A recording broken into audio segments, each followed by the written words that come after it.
Dans cette équipe d'ambulanciers de Gaza, certains jeûnent pour le ramadan. Tous dorment peu et travaillent 24 heures sur 24. Leur mission est d'aller chercher dans les décombres des bâtiments frappés par l'armée israélienne les corps des victimes ou de ceux que l'on peut encore sauver. L'ambulancier est celui qui arrive le premier, donc il voit de ses propres yeux ce qui s'est passé et à quoi ressemblent les blessures, quelle est la situation, quelle est la vérité. Ils servent bien souvent à simplement accompagner ceux qui sont dans le besoin. Cette famille effrayée s'est retrouvée coincée sous de violents bombardements israéliens dans le quartier de Shajaya. Ils se sont tournés vers les secouristes pour s'échapper, eux qui sont prêts à aller là où bien d'autres ne vont plus. Mais les risques sont démesurés. Ces secouristes suivent les funérailles d'un de leurs collègues, tué dans son ambulance par une frappe israélienne. Ce n'est pas un combattant, c'était un soldat pour l'humanité. Le jour où Fouad Jaber est mort, plus de 400 personnes avaient déjà perdu la vie en 2 semaines. Pour ces secouristes, la situation est pire que lors des derniers conflits en 2008 et 2012.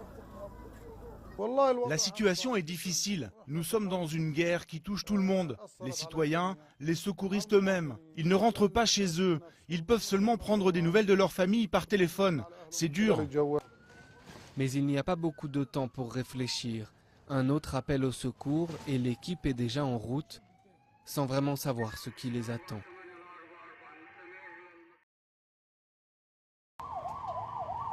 Dans cette équipe d'ambulanciers de Gaza, certains jeûnent pour le ramadan.